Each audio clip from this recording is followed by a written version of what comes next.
नमस्कार दोस्तों, मैं हूं डॉक्टर BM बघेल। मनुष्य की जीवन की 3 आवश्यकताएं प्राथमिक रोटी, कपड़ा और हर व्यक्ति चाहता है कि उसको एक अच्छा मकान निवास के लिए मिले। प्रायः देखने में आ रहा है कि शहरीकरण बढ़ते जा रहा है। गाँव से लोग शहर की ओर आ रहे हैं। की वजह है कि अच्छी से अच्छी शिक्षा वो अपने बच्चों को दिलाना चाहते हैं। शहर में स्वास्थ्य की सुविधाएं अच्छी उपलब्ध है, शिक्षा की सुविधा अच्छी उपलब्ध है। ये चीजें हमें लोगों को आकर्षित करती है और वो चाहते हैं कि कम से कम एक छोटा सा मकान ग्राम शहर में रहे। पहले के समय में नगरों का विकास नियोजित तरीके से होता था, जिसको जहाँ लगे वहाँ पर मकान बना लिया करता। लेकिन अब सरकार के द्वारा पूरा योजनाबद्ध तरीके से नगरों का विकास किया जा रहा है। उसके लिए सरकार का विभाग काम करता है। ऐसे मध्य प्रदेश में town and country planning department है और वर्तमान में टाउन संचालनालय नगर एवं ग्राम निवेश मध्य प्रदेश शासन के नियम 2012 के तहत के उपयोग में परिवर्तन किया जा सकता है। उसके नियमों का पालन करना बहुत जरूरी, इसलिए प्रॉपर्टी डीलर बनना चाहते हैं, कॉलोनाइजर बनना चाहते हैं, प्लाटिंग करके जमीन बेचना चाहते हैं, तो आपको town and country Madhya Pradesh शासन के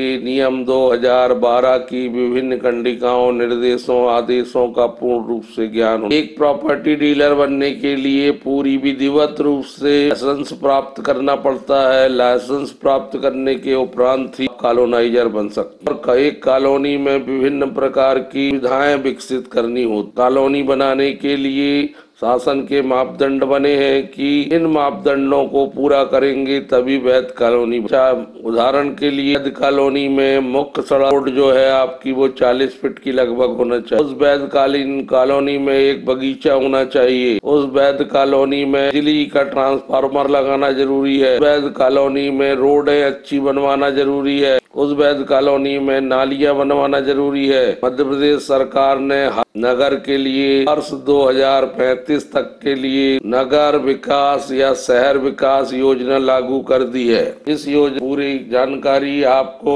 संचालनालय नगर तथा ग्राम निवेश मध्य प्रदेश शासन साइट में आकर मिल सकती है। इसके अलावा नगर पालिका, नगर निगम जहाँ भी आप आते हैं वहाँ से भी ये जानकारी। कॉलोनी में सबसे पहले ग्रीन और येलो लैंड देखना पड़ता है। येलो लैंड ही आवासीय उद्देश्य के लिए प्रयोग में लाया जाता है। ग्रीन लैंड को आवासीय कार्य के लिए प्रयोग में नहीं लाया जाता, क्योंकि वो कृषि कार्य के उपयोग में होता है। अगर विकास प्लान लागू नहीं, ग्रामीण क्षेत्र कहलाएगा। ग्रामीण क्षेत्र में ये कॉलोनाइजर बनने के लिए, भूमि डेवलपमेंट करने के लिए आपको अलग से नियम लागू होते हैं और वो नियमों का पालन करना पड़ता है। उसके लिए भी सरकार ने नियम बनाए हुए। उन नियमों के तहत आपको औपचारिकताओं को पूरा करना पड़ेगा। तदुपरांत ही आप ग्रामीण क्षेत्र में इसी भूमि का डेवलपमेंट का पूरा संबंध जो होता है, यदि आप आवासीय भूखंड को दूसरे उद्देश्य के लिए परिवर्तित कराना चाहते हैं, के लिए आपको SDM महोदय या अनुभागीय अधिकारी राजस्व से अनुमति लेनी पड़ेगी। किसी भी प्रकार के भूमि के उपयोग के परिवर्तन के लिए राजस्व अधिकारी से अनुमति आवश्यक होती है। अनुमति या अनापत्ति प्रमाण पत्र प्राप्त करना जरूरी होता है। इसके अलावा भूमि डाइवर्टेड नहीं है, जहाँ कॉलोनी विकसित कर रहे हैं, तो सर्वप्रथम उसका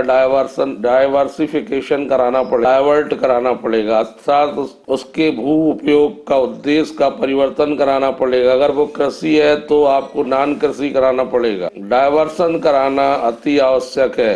तो इसकी पूरी प्रक्रिया, लेकिन क्रिया की जांच पूरे दस्तावेजों की जांच अधिकारी के द्वारा जाएगी। इसके अलावा आपको नगर टाउन एंड कंट्री प्लानिंग से अनुमति लेने से पहले आपको अपने नगर निगम, नगर पालिका से अनुमति लेनी पड़ेगी। बिजली विभाग से अनुमति लेनी पड़ेगी कि वो बिजली वहाँ स्थापित करने के लिए तैयार है कि नहीं। अनापत्ति प्रमाण पत्र लेना पड़ेगा। नगर पालिका से अनापत्ति प्रमाण पत्र लेना पड़ेगा। यदि आप ग्रामीण क्षेत्र में आते हैं तो सरपंच से अनापत्ति प्रमाण पत्र लेना पड़ेगा। एक होता है परिधि क्षेत्र।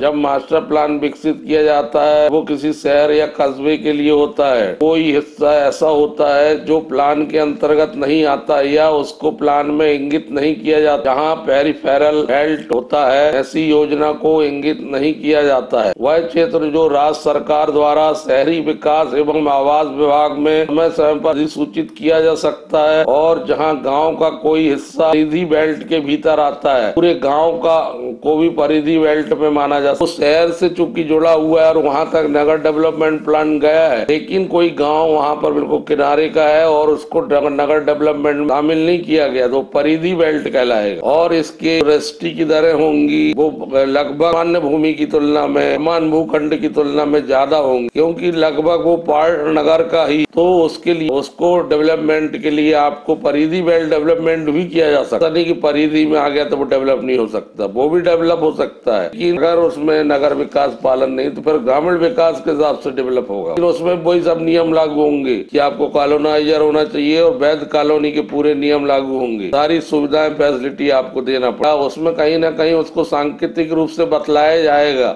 कि ये पेरिफेरल बेल्ट है, शहर या नगर विकास का में शामिल नहीं।